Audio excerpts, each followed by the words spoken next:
For the kids, for the kids. Elder Rosemary passes through. Wait until the Reaper takes my life.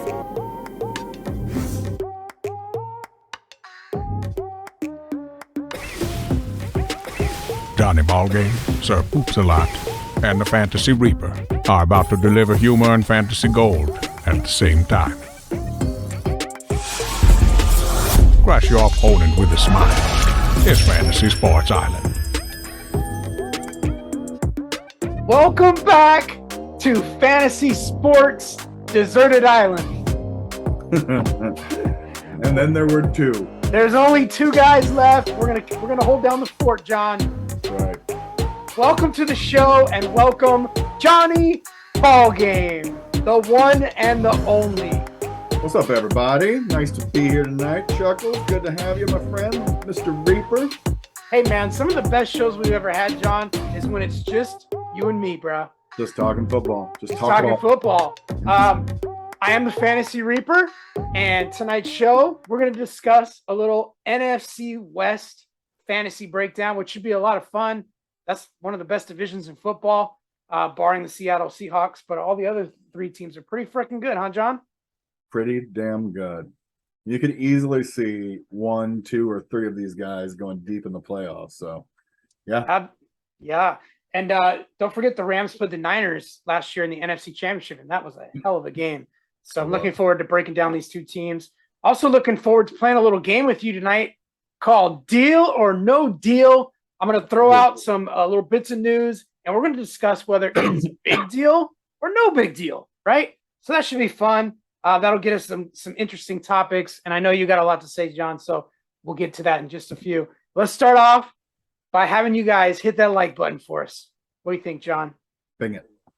Just hit that like button. You know, the last couple videos, our numbers are really high, so we appreciate the viewership is going up, but you got to hit that like button to get it out to more people so we can continue to grow the channel. We do appreciate your support. So if you like the channel and you like football, fantasy football content, you're going to want to subscribe, baby, because we do this every single week. Let's go. Let's go. All right. Enough of that crap. Let's get to the news because we got some good stuff tonight. All right.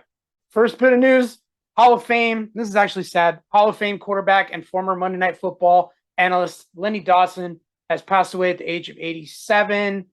He was one of my favorite analysts on Monday Night Football, John. I'm going to miss him. Just wanted to get your take on Lenny Dawson. Yeah, man. I honestly, he's like a legend. So I was really sad to hear it too. And like you, like I loved that group of Monday Night Football folks. I liked him later when he did like I think it was NBC's show, one of those networks. He did their talk show that, you know, all of them do now, but he was kind of a pioneer in that too. So, and also great quarterback, man. I think it was 18 seasons in the NFL. Just a really great player. And I know the Kansas City Chiefs family is real sad about it. So it's also a pretty nice guy. A lot of people have a lot of nice things to say about him over the years. So it's sad that a legend like that goes on. But we move on. Let's talk about some more happy thoughts. Although it might not be happy for tight end Mike Gesicki because the Miami Dolphins have admittedly been shopping Gesicki around the league for a trade. What do you think this means for Gesicki's future, John? Is he going to get traded? And if he does, what team is he going to go to? Like, I mean, that's important, right? I mean, that's the tough call, but I'll tell you what, if I was Gesicki, I'd kind of be happy about it. I mean, you think about it, he's no better than third in the pecking order down there, right? Like, and it's going to be all Tyreek and Waddle. So he's never going to get that ball.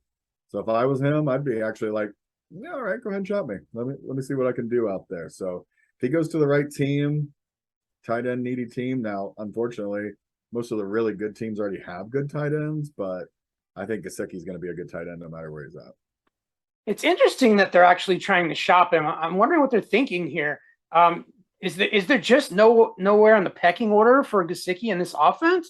They have too many speed weapons, and they want to just like go 5 wide. What's the deal? I don't know. Or do they have a young guy coming up maybe behind him, and they think he could give him just as much as Gesicki as a third option in the offense, and then get some value for a guy like Gesicki, who I think they can get a lot of value from. And I think Gesicki's playing on the franchise tag, and they don't want to pay him like a long-term contract. So that also could be why they're shopping him, get him off the books, and just start over. He's really been a disappointment in Miami for his career. He's had a couple moments, but overall, he's just not been a performer. So I kind of understand. Tight end, man. He's a good tight end.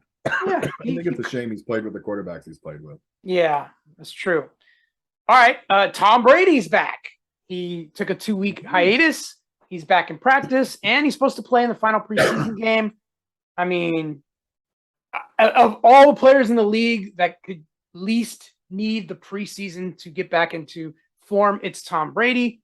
However, 2 weeks, the last 2 weeks here, it's a critical time when you're developing chemistry with your team and with the offensive line woes and stuff going on in Tampa. The timing seems odd.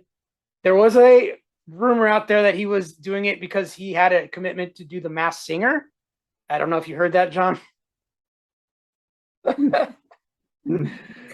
mean, did not hear about it, but that is fantastic. Yeah. So there's a lot of rumors out there. What he was getting divorced. He was on the Masked Singer. I don't know what he did, or maybe he just had a vacation that he planned when he retired that he couldn't get out of. I don't know, but it was just odd.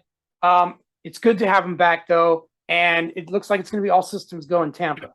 I feel strongly that if Tom Brady wanted to get a refund, he could probably get a refund. So I don't know if I'm going to buy the, timeshare wouldn't give me my deposit back routine. So that's probably true. All right. Shocking news out of Dallas. We learned today that Cowboys left tackle Tyron Smith suffered an avulsion fracture of his knee, which means he ripped the hamstring completely off the bone. Off the back of his knee where it connects to the knee. Yeah, so he's likely to miss most of the regular season. If he does come back, it'll be in December. We'll be in the fantasy playoffs. So for all intensive purposes, he's out for the fantasy regular season. So I want to know, how does that affect you as far as Zeke Elliott goes, as far as Dak goes, as far as CeeDee Lamb, Dalton Schultz? So I was already off of the Dallas running game because I think they're going to be a committee. I think both those guys are going to get good carries, but they're going to steal from each other. Neither of them is going to be a fantasy star. Now I'm really off of them, right? So the star left tackle, they're probably going to take the rookie who they've been working at left guard, the other Smith, I can't remember his first name, but the guy they drafted this year, and move him out to left tackle unless they're going to pick up somebody. I mean, there's still Eric Fisher's still out there. Peterson from the Bears and Eagles, I think, is still out there. So there's still some names. So they might pick up somebody, but more likely I think they'll throw the young guy out there at left tackle and see what they can do, or maybe move him to right tackle and move the right tackle over. I'm not sure who's at that one, but I do like Schultz a little bit more. And I know that's strange to say, but I think he might catch shorter passes because I'm not sure Dak's going to have as much time. So CeeDee on some quick hitters, Schultz on some quick hitters. So I downgrade Dak a little bit. Not that I was grading him too high anyway, but yeah, I'm off. I'm off of Dallas a little bit. It definitely affects the running game, and it affects Zeke going to his left. And he's going to have to run the ball. Yeah, he likes to go to the left. So I'm thinking it's good for Pollard because they're going to have to probably open up the offense a little more and a little bit, like you said, quick hitters and screen passes. And that is where Tony Pollard shines there. So yeah. I'm off of Zeke. I'm back on Pollard a little bit more. I hadn't really thought about that. So it's a really good point. But CeeDee Lamb, I don't know if it affects him too much. And I do agree that it could help Dalton Schultz catch more balls. The middle of the field on quick hitters should be open. So we'll see what happens. All right. Last bit of news I wanted to go over. Ravens running back Gus Edwards was placed on the PUP. He's going to miss the first 4 weeks of the season. So what does that mean for Baltimore? Well, I'll tell you what it means. It did mean that J.K. Dobbins was going to be the guy, but now we have word that he's still kind of dealing with an injury, hasn't had a full practice yet. He's not practicing at full speed. And Mike Davis is the guy in week 1 that will probably start. And now Mike Davis is hurt, and he is questionable. So now it's like last year all over again, It is. John. It's like they're snake bit, man. That I wouldn't want to be a running. If I was a running back, I'd never go to Baltimore now, ever. Well, I mean, starting running back in week 1 is going to be Johnny Ballgame, right? Have they called you yet? It's about what we're down to.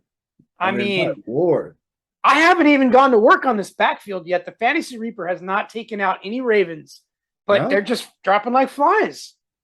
haven't had to. My gosh, they're going to trade back for Ingram from the Yeah. Saints if we're not careful. Would that be hilarious? Yeah, He goes from New Orleans to Baltimore, back to New Orleans, and then back to Baltimore. That'd be fantastic. All right. God, dude, what a mess. What a mess. Got that right. All right. You ready to do some NFC West fantasy breakdown, Johnny? Let's do this, brother. All right, here we go.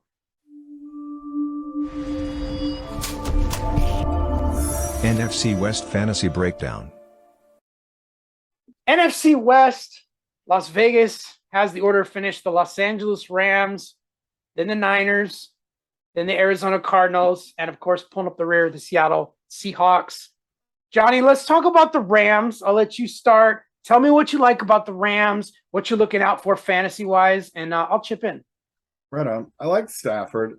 He's not a mobile quarterback, so he's obviously not going to be in that top tier because he doesn't get that. But I mean, last year, brand new team, brand new offense, threw for almost 5,000 yards, like 4,800 yards, 41 touchdowns. That's amazing. It's a great year, great season. 17 picks. It's high. Yeah. But again, just getting used to it. Didn't get Odell Beckham until later in the season. Lost Bobby Trees, playing with a bunch of young guys plus Coop. So I like Stafford a lot. If you're if you're going with a hero running back theory or trying to load up on wide receivers and you get Stafford in a little bit later, mid rounds, you could do way worse. So I like Stafford. Yeah, he snuck in the top 10 last year. Yeah. The thing is, those are gaudy numbers: 4,800 yards and 41 touchdowns. Thing is, he's a statue. He doesn't run the ball. He doesn't get you those bonus points on the ground. Right. And he kind of never has. So, but now he's got Allen Robinson. It's kind of a new toy. A lot of people are high on Allen Robinson. I know you were one of those, John. So does he help advance those numbers a little bit? Maybe Stafford can get to 45 touchdowns. I do. I'll tell you what. Let's go to wide receivers and we'll talk about them. Then we'll come back to running backs. Since you're there. Nobody's going to replicate Cooper Kupp's season, including Cooper Kupp, right? I mean, Cooper Kupp is a great receiver. He's got all the tools. He's been criminally underrated his entire career. Until this year, he had only made the top 100 once. And we're talking about a guy who religiously gets, 70 to 90 catches. Last year, 100 catches. Last year, an insane, actually 145 catches, almost $2,000 in yards, 16 touchdowns. You're not going to get that. No. Just not. No, nobody does. That's a once in a lifetime kind of thing. So I like Allen Robinson a ton. I think they're going to continue to double Coop. And yeah, Allen had a down year last year, but the previous 2 seasons over 1,000 yards and over 100 receptions each of those years. And that was playing with Mitch Trubisky. So it's not like he needs an unbelievable quarterback. In fact, his whole career, he's never had an unbelievable quarterback. He played for the Jaguars. Blake Bortles is an unbelievable, John? Yeah. What? He's got the Blakester, and then he goes to Trubisky and that was almost like Christmas going from Blake to Trubisky, for God's sake. But I mean, again, he's a little bit, to me, he's like Evans.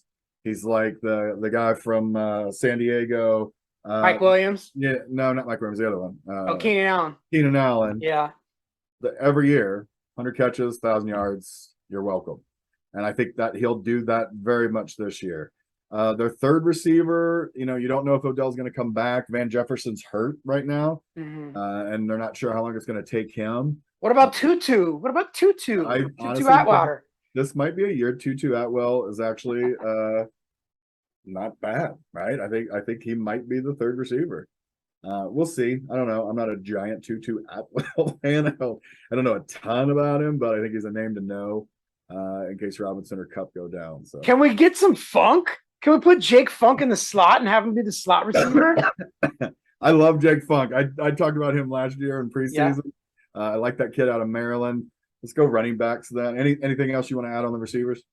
No, I think the receiving core is thin. I think they're solid. The first two are solid, but after that, it's real thin. I do think Beckham will eventually sign with them, so they'll be all right. Too. I think so too. Although I think if Van Jefferson can recover from his injury, I don't think he's a bad third receiver. He's got some speed.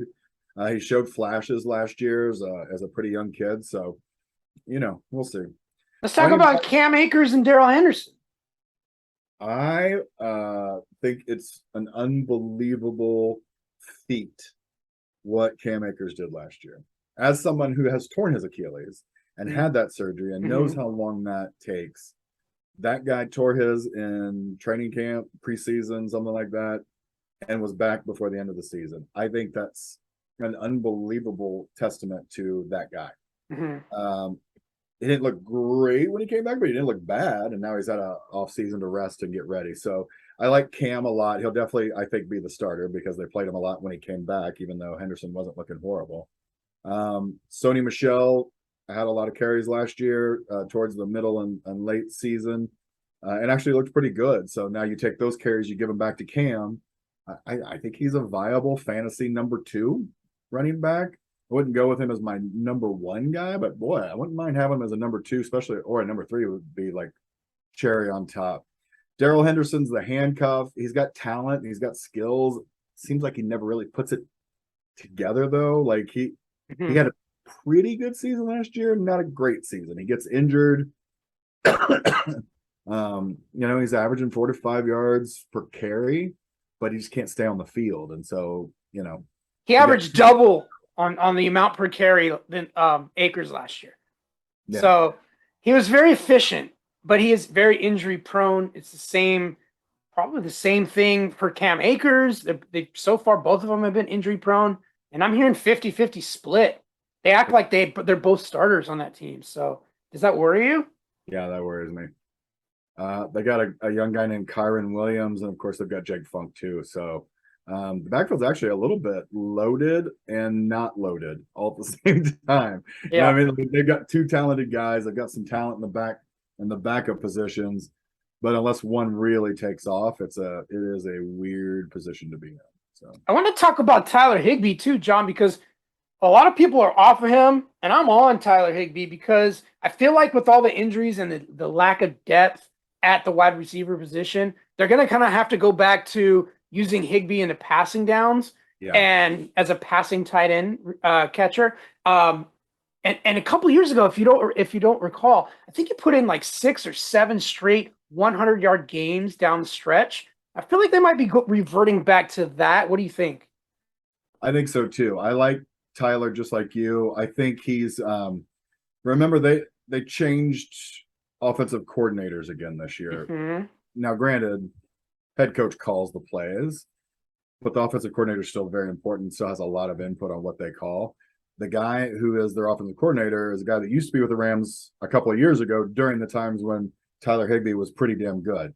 He went on to Kentucky, was their offensive coordinator for a while, and then they stole him back this year for this job. So just kind of an interesting thing.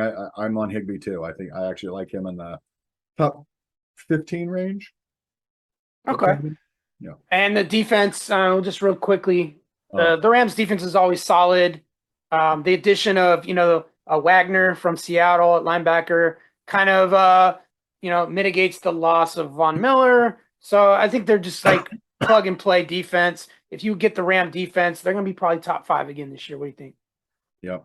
I agree with you. It's an unbelievable defense. My only issue with them is the same issue I have with San Diego's defense. They're unbelievable, but they're playing in a division that's just really hard, right? Like Cardinals, 49ers, the Chargers play with the Raiders and the Broncos and the, everybody in that division. So I do think sometimes those defenses aren't going to score as much fantasy points because they're going to be in shootouts and they're going to get scored on. So I believe it's pronounced San Diego, John, and actually they're in LA now.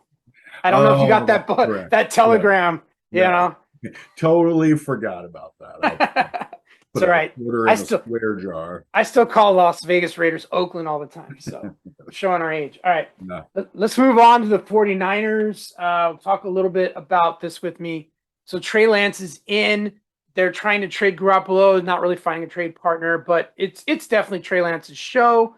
I think Trey Lance is probably the sneakiest middle round quarterback selection you can make in this year's fantasy drafts because he's got the cheat code. He can run a lot. He kind of reminds me of Jalen Hurts, but he's more accurate. He's got a stronger arm, and he's got better weapons. He's got Kittle and Debo and Ayuk, and they have a good offensive line. I think Trey Lance, if you wait on quarterback and get him as like your 9th or 10th off the board, you might have like a top 5 quarterback. What do you think? I think anything's possible. I think Trey Lance is for sure a sneaky bet to get in the top 10. I think top 5 may be a bit of a reach. That might be wishful thinking, but I do think he's got top 10 potential. I mean, just his legs alone give him that. I will say this. I have been pleasantly surprised with the preseason work that I've seen. I think he's more accurate than I thought he was going to be. I think he can easily finish in the top 5, Johnny. He's a beast. I mean, we just haven't seen it yet, but you're going to see it this year. That's for sure. All right, let's talk about Debo. He got his contract. In his contract, it stipulates that he gets bonus money for rushing yards and rushing touchdowns, which means they're going to utilize Debo as they did last year coming down the stretch, which makes him, to me, a bona fide top 5 wide receiver yet again. He's got a guy that can hit him deep now. That's, Jimmy Garoppolo, as accurate as he is, cannot throw the ball too deep, whereas Trey Lance can, and Trey Lance can get out of the pocket and create things for Debo deep down the field. So I like Debo to repeat what he did last year. Do you? Yeah, I think he can. I like what I'm hearing that they are now starting to use him a little bit more. Like I was worried because he said he didn't want to be a running back anymore and all that stuff. But if I could get a Debo, I'd take a chance on a Debo. I'll tell you that much. We're hearing good juju about Ayuk too. Yeah. Like he's a monster in camp this year. But we heard this shit before. We heard it last year, and we drafted him in a bunch of drafts, and he sucked. Do we fall for that again? Yeah, because I think that people are going to double the crap out of Debo. So I'm on the Ayuk train again this year, as much as I don't want to be. I've been hurt before. But I do think if I think about how he finished the season before that on a tear, and then I think about Debo getting double teamed all the time. And by the way, Ayuk actually ended up putting okay numbers up last year towards the back half of the season. I think this year he puts it all together. I think he has a full season. I think it's what's going to help Trey get into the top 10. Okay, I could deal with that. It just feels dirty. Like I need a shower. It feels like you're like this girlfriend that's been beaten, and you keep repeatedly going back to the guy. He beat you up once, twice, 3 times. All right, that's enough. It's time to leave. But it's hard because he does have he's a beast. He's a big dude. He's got good hands. He can run good routes. It's hard not to like that guy, especially with Trey Lance back there. So yeah, we could give him a shot, especially with his draft capital being so late now. It's not like we had to draft him like last year, like 4th round.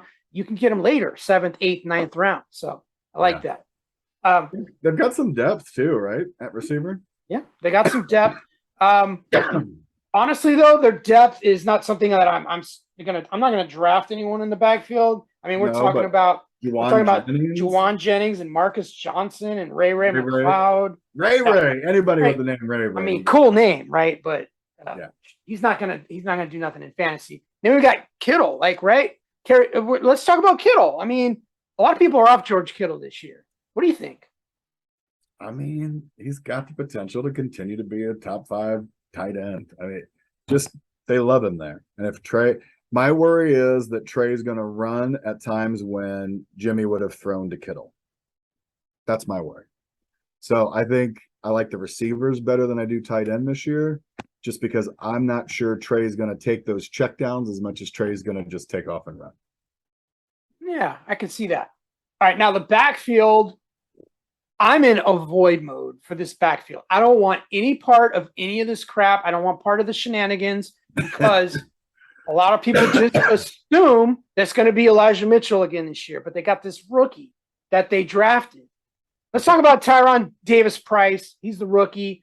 They drafted him higher in the draft than they did Elijah Mitchell the year before. So they've spent a little bit more draft capital on this kid. I'm worried that he's going to come in and get the starts. They don't have any stock. They don't have any like high investment in Elijah Mitchell. So does that bother you, John?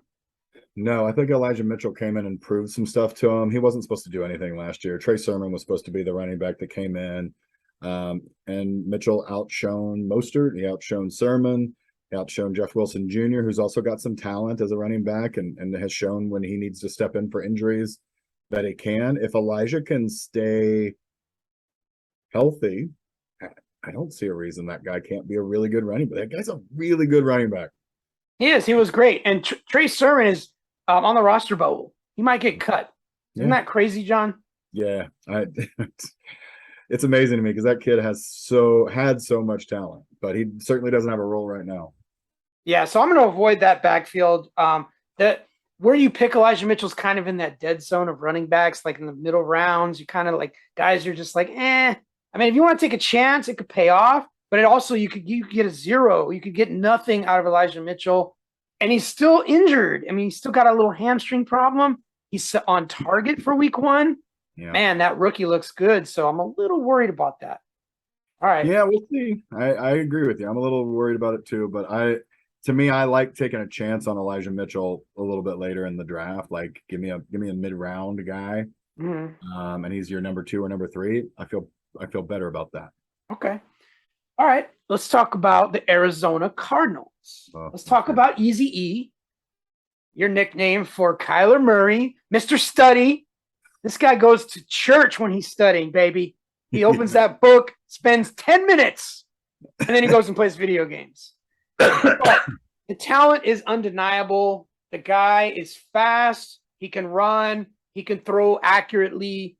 He just needs to put that head to the actual talent. And I think he could be a tremendous quarterback. And let's not forget, going into the last 2 seasons, the first half of the season or 6 to 8 weeks of the season, he was the quarterback 1 in both seasons until he got hurt. So he's capable of that. And I know you're not going to like that. So go ahead, John. Say what you're going to say. Show me for a whole season, Kyler. Prove me wrong. I beg you to prove me wrong. But I have never thought he has the mental fortitude to make up. When he was at Oklahoma, I just saw something in his eyes. Like, it just seemed like a guy that just wasn't tough mentally, and all he's done is prove that since he's been in the NFL. He gets a little hurt towards the midseason, has a terrible time the rest of the season. So I don't know. I would love for him to put a full season together, and then I might trust him again, but I don't. All right, what about his weapons? See, they got Marquise Brown in a trade. They got DeAndre Hopkins, who's suspended for the first 4 to 6 weeks. Yeah. I believe it's 6, and then he'll be back. And then you have Rondale Moore, AJ Green, and they have Andy Isabella, who's on the roster bubble. They also have Wesley. I don't know much about him. He hasn't shown much. Yeah. What do we think about the weaponry at the wide receiver position? I think it's fantastic. I like Marquise Brown going there. He played with Kyler at Oklahoma. So, and they're a passing team. Marquise has done what he's done on a primarily running team, and he's still a 1,000-yard receiver.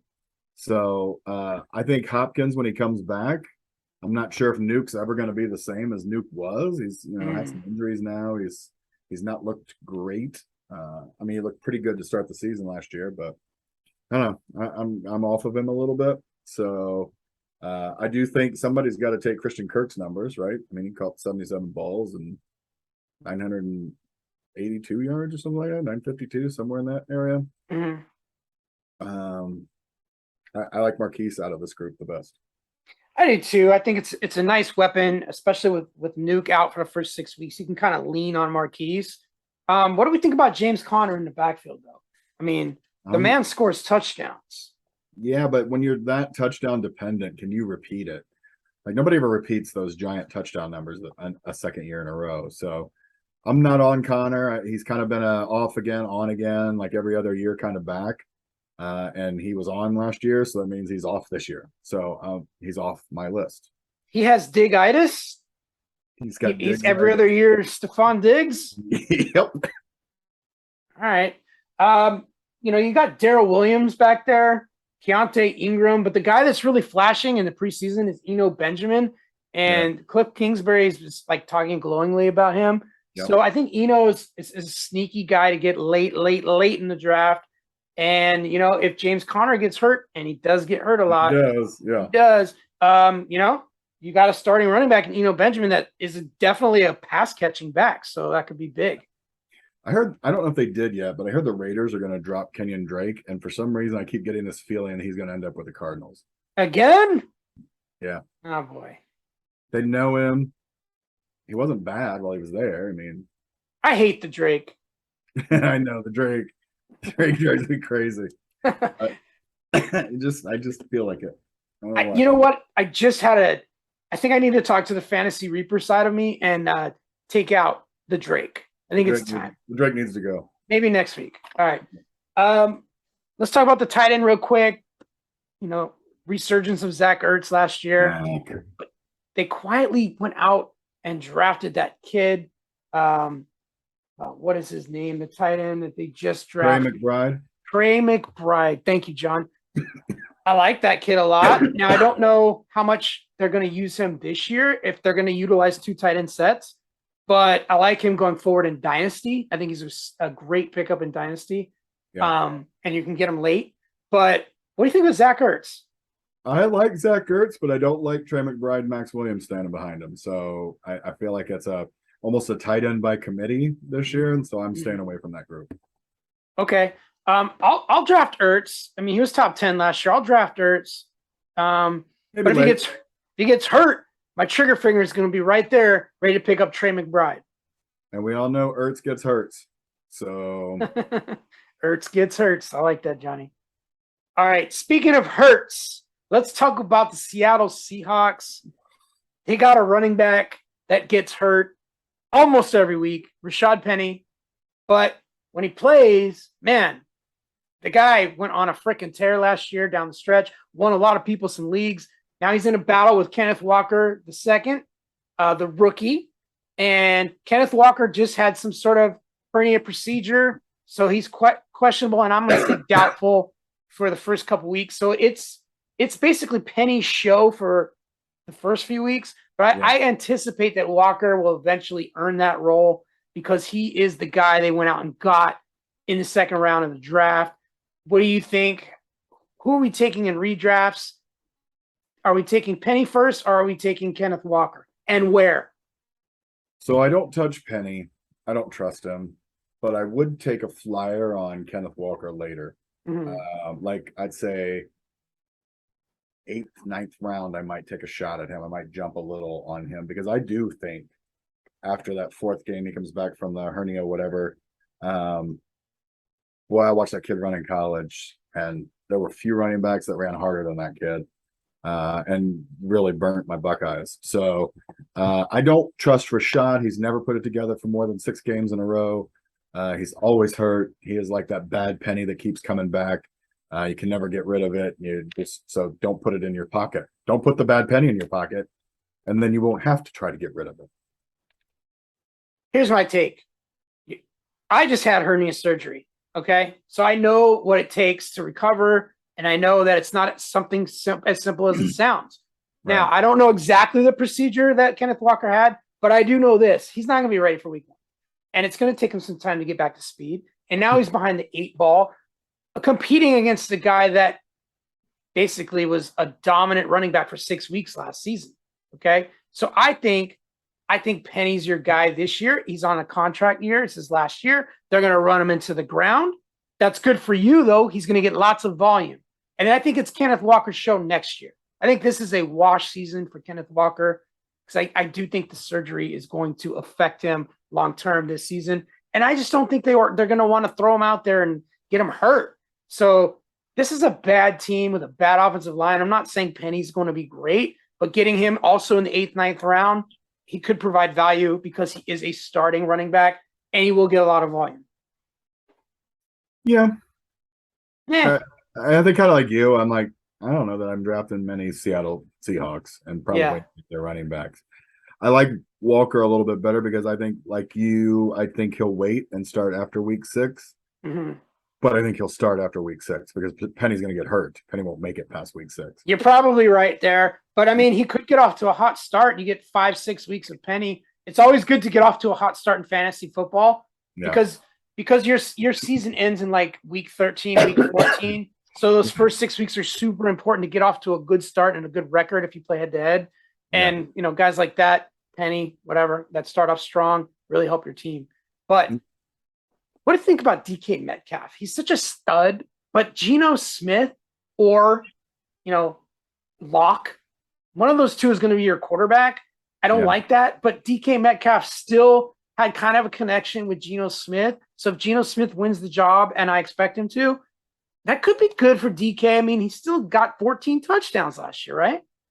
Yeah, and he didn't look bad when Geno was the quarterback. In fact, I actually think he looked a little bit better than he did with Russ for a bit there. So, listen, anybody watches the show, I say it all the time, the number one receiver on a bad team is still a good guy to draft at some place. DK is going to get volume. He'll get thrown to, whether it's Locke or Geno. Locke, is going to love to throw to DK Metcalf because he's got a giant-ass catch radius.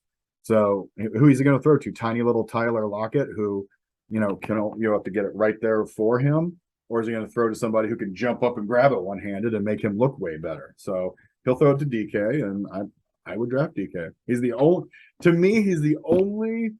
draftable commodity for Seattle this year. That's how I feel about Seattle. Tyler Hot Lockett. I'm out. Come on, baby. I'm out. Yeah, I'm out on consistent with Russ. Yeah. Lockett, as inconsistent as he was, and he had monster games, and he would always finish top 10, top 15. Not this year, not with these quarterbacks. Lockett's the odd man out. You could draft him late. I mean, you could probably get him in the 10th, 11th round. Awesome, and then drop him 2 weeks later. Drop him 2 weeks later, and we'll waste a roster spot. Go ahead. I'm not touching Lockett. I will draft DK if he falls, but he's going pretty high lately in the drafts. Maybe 5th round. That's too rich for my blood. Yeah, it might be too much for me too. I'd take him 7th, maybe 6th round, 7th round. Yeah. Now they got Noah Fant in that trade for Russ Wilson. Is that Noah Fant or Noah Big Deal? It's Noah Can't. Because Noah Fanta Claus only shows up around Christmas time, but the rest of the season he's Noah Can't. Yeah. Yeah. Let's put it to you this way. If Locke wins, Locke couldn't hit him when he was in Denver. So why is he going to be able to hit him in Seattle? Exactly. Yeah, I know. It's a fade. I mean, you can take Noah Fant as your tight end too if you carry 2 tight ends. Whatever. Sure. He kind of reminds me of Evan Ingram. He's a super talented guy. He's big, fast, but he doesn't produce. Never has. He's the opposite of Santa Claus because he every year doesn't bring anything. He's the gift that keeps on shitting, John. Yes, right down his damn leg. All the way down his leg. Terrible. All right, we're done talking about these teams. By the way, don't draft the Seattle Seahawks defense because they suck balls. Yeah, they're even worse. Even worse.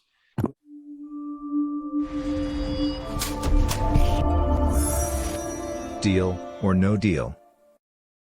All right, let's play a game, Johnny Ballgame. I want to play deal or no deal. I'm going to bring up some news clippings or things that we're seeing and hearing in the media. And we're going to talk about, is this a big deal for fantasy purposes or is it no big deal? All right. I'm going to start with this one. Michael Carter of the Jets is still listed as the team's number 1 running back on their depth chart. Now, I'm a Breece Hall lover. Okay. Is this a big deal for Breece Hall or is it no big deal? No big deal. Breece Hall will end up being the top fantasy running back there. I mean, it'll give you a little pause. Nice thing is, it might let you draft him a round later. So smart people know Breece Hall is going to be the one who's going to end up being the main running back there. So I've come to terms with the fact that I'm probably not going to be able to draft Breece Hall because in our league, I have the number 1 pick. And coming back on the turn, I'm not going to take him at the 2-3 turn, right? Right. He's going in the 4th round usually in drafts, so he's going to be gone. So I've just come to terms with it. But it doesn't piss me off to hear that Michael Carter is the starter right now. Go ahead. Let him start. Freak out people in the drafts. Let him fall to me at the 4-5 turn, and then I'll get him. Yep. So I'm rooting for Michael Carter to start week 1. I want to get that news out there. so that we can draft and I can get Brees Hall, because I don't think it's a big deal either. I think he's the better talent. Yeah. So, If you draft in our league, go ahead and take Carter. yeah, do what you got to do. All right. Next thing I want to talk about, Tom Brady's offensive line is 80% different from last year's starting offensive line. 4 of the 5 guys either left due to injury, retirement, or free agency. Now, they did go out and trade for Shaq Mason to come back there to help out a little bit, but the offensive line is banged up. They keep having injuries. The middle of the line is, desecrated, basically. Is this a big deal for Tom Brady in fantasy football, or is it not a big deal? It's a big deal. It is. I'm sorry. I know that Tom Brady is a wizard. He's a wizard. He's not magic, right? Like at some point, if you get hit play after play after play, you're not going to be able to complete passes at the same rate that you used to. This team is a mess. Every star wide receiver is hurt of some kind, some sort of injury, nagging injury, or recovering from a monstrous injury from last year. The line is completely just gone. Lenny's still eating a lot of donuts. And cows. Yeah, I don't know what there is to be excited about with this team.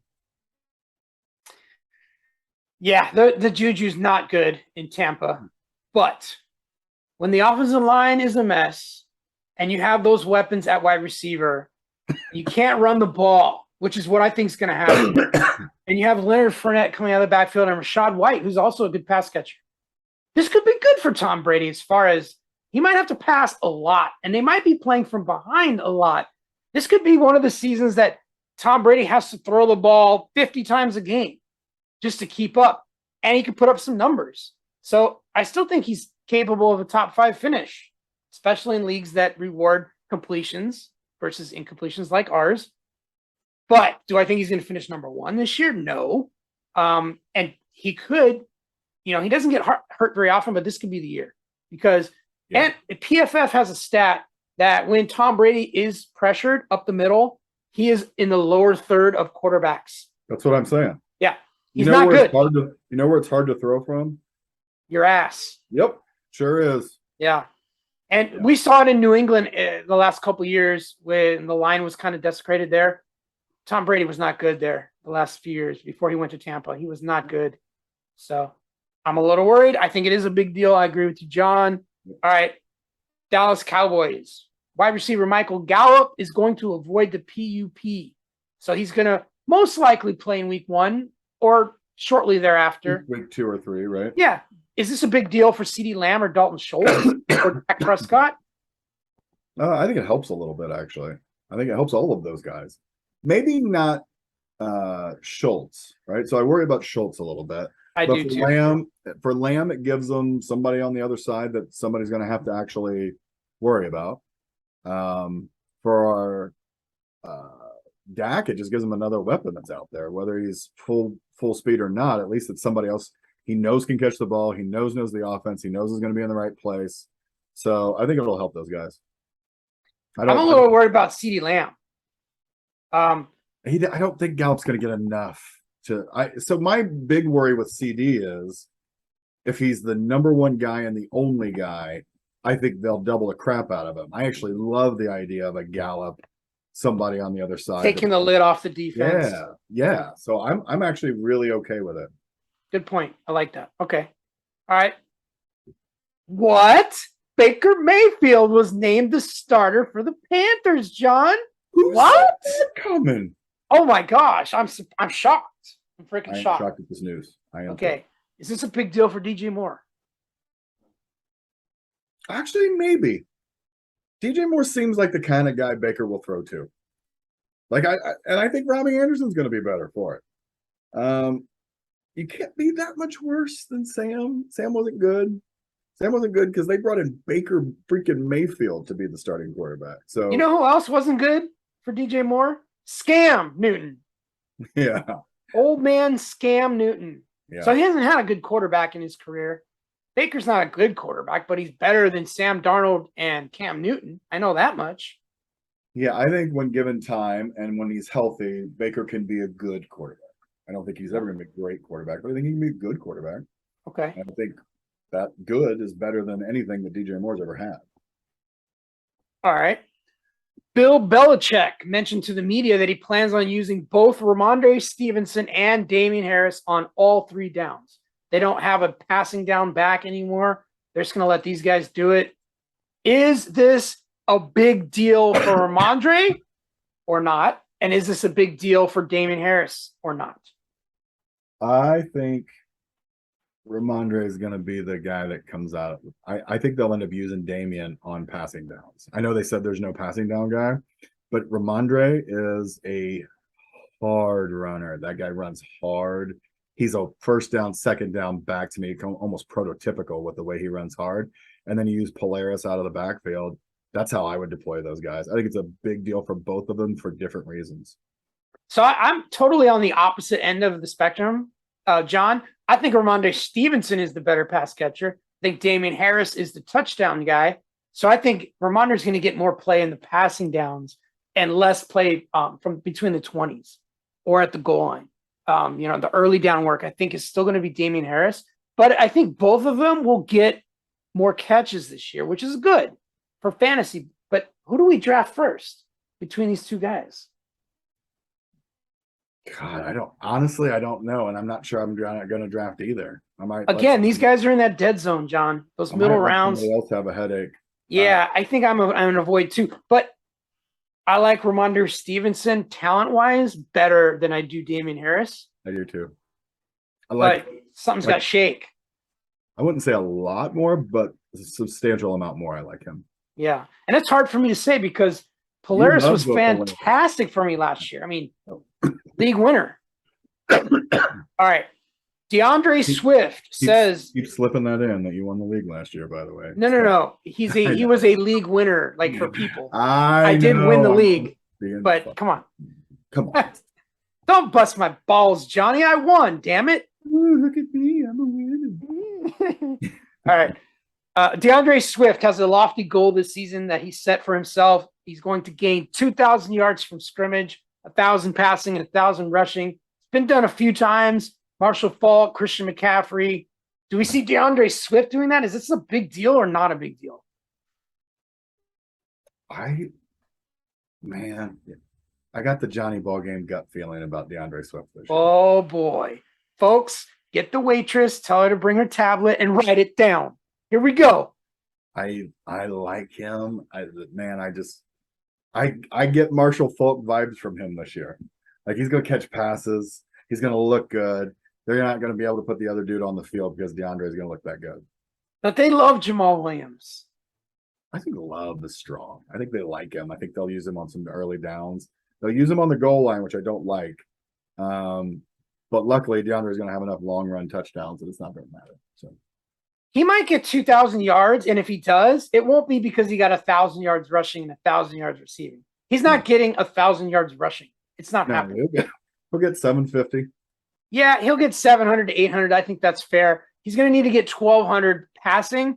That's a lofty goal, my man. That's a lot of freaking passing yards.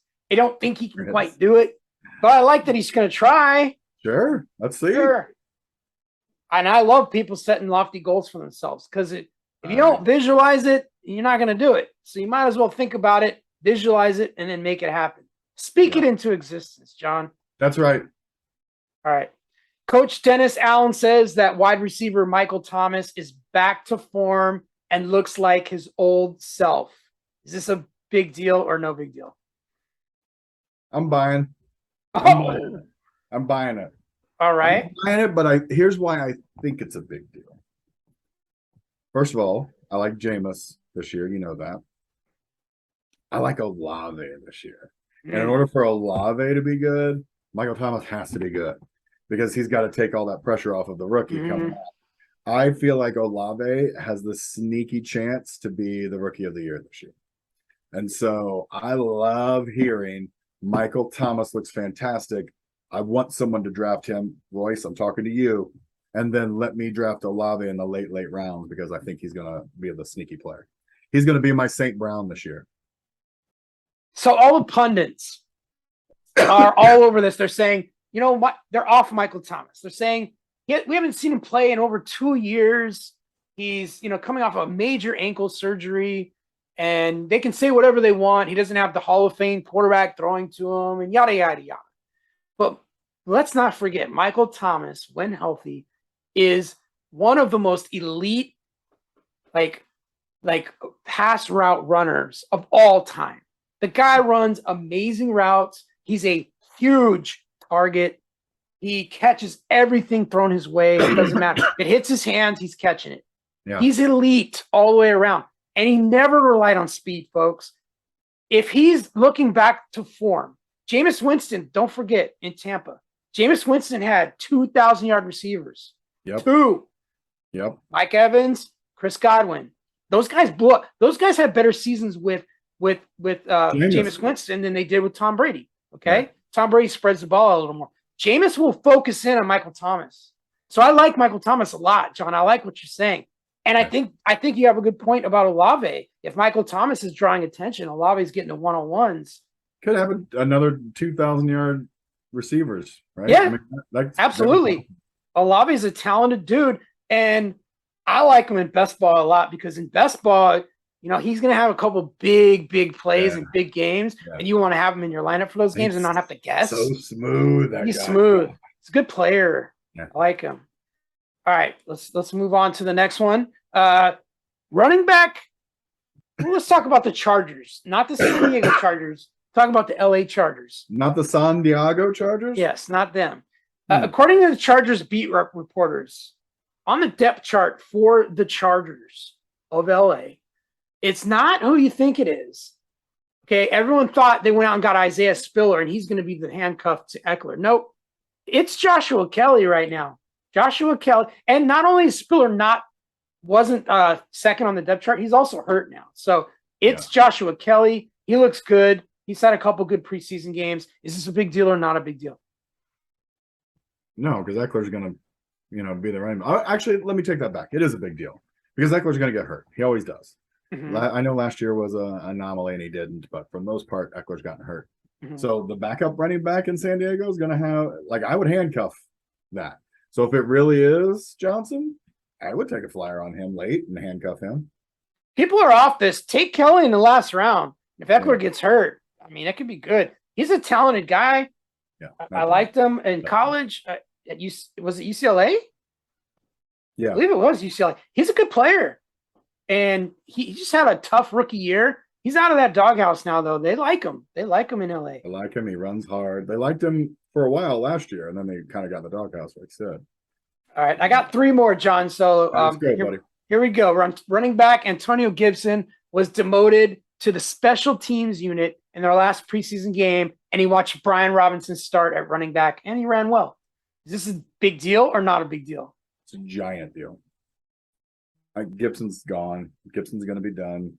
I love the kid out of Alabama. I think that kid's going to – listen, it's a shame that Alabama doesn't put out any good running backs into the league. My Lord. That kid's the next one, and he'll start from week 1, I think. They've compared him a little bit to Derrick Henry. Is that a fair comparison? Fair comparison, but it's a pretty good one. Even if he gets, 5/6 of what Derrick Henry is, that's a pretty good day. So it's a pretty good running back to go. So the Fantasy Reaper is going to be busy next week because I think I need to take out Antonio Gibson too. I think I need to Skype his ass. Yeah, I think so. Yeah, I think he's gone. I think he's done. He fumbles, and it drives the coaching staff nuts. He didn't work on that.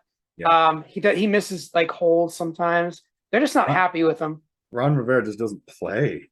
He's just like, oh, you don't want to do what I asked you to do? Okay, done. Yeah. All right. According to San Francisco beat reporters, and we talked about this a little earlier, running back Trey Sermon is on the roster bubble. Is this a big deal or not a big deal? How many carries did he end up getting last year? Not very many. Okay, it's not a big deal. It's not a big deal in terms of if you were going to draft Trey Sermon or not. You're not going to.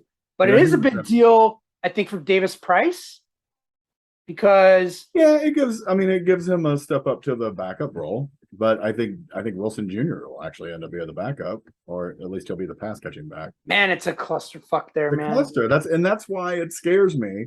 Not because I don't think Elijah Mitchell can do it, just like you said, shenanigans. Right? Yeah. Shenanigans. Yeah. All right. Last one. The Texans running back Dameon Pierce just tonight again rushed 6 times for 37 yards and got into the end zone again, baby. Yep. And he started the game, the critical game where they decided to start all their starters in the third game. There was Dameon Pierce. Is this a big deal or not a big deal? I already Big know the deal. answer. Big deal. I've been It's a on this big kid. deal. I've been on this kid since week 1 of preseason. Mhm. I am all about that kid. I like him a lot. Yeah. He's going in like the 8th, 9th round in drafts. A nice place to get him. It's a very nice place to get him. The risk is low. I think when it's all said and done, he'll be closer to the 7th round in drafts. He's going to move up in draft boards. There is still some risk there because they have sexy Rex Burkhead and Mac's still there, and they do. I'm wondering if Rex Burkhead will even make the team. Maybe Really? as a catching back. Maybe Marlon return of the Mac is not gonna. I'm not worried about Mac. I think I think Rex Burkhead will still be the passing down back there, and I think Dameon Pierce will kind of split carries with him. But Pierce is super talented, man. If you can get him in the 7th, 8th round, why not? And they didn't really use him well in Florida, so he's fresh. legs. He's not overused. He's not like the Derrick Henrys of the world where they came out with a bunch of carries. That guy, I love Mason Pierce. Love him. Yeah. It's time to start talking up Dameon Pierce, folks. He's the real deal. Yeah. Yes. All right. You know what else is the real deal, John? Fantasy Sports Island. This was another great show. We always have great shows when it's just the two of us, John, but I did miss Mr. Sir Poops a lot. Tony, he was on vacation this week. He'll be back. We'll try to get Keith back on the show because we love having the fantasy antagonist. But I want to thank Johnny Ballgame. Thank you so much, Reaper. Also, Rolls Royce, we'll get you back on here every now and then. We want your picks. But yeah, man, it's one of these days, I think all 5 of us should be on this. Let's just see how that goes. That'll be I don't know if Zoom can handle 5 people at one time, but let's give it a shot, baby. That's right. All right, Chuck, thanks as always, man. Thanks for running the show, bub. Yeah, you got it. Let's hit that like button, subscribe, because we will be back next week. Hit that notification bell. We thank you for your support, and we'll see you next week. Aloha. Aloha. Tune in next week for another episode of Fantasy Sports Island.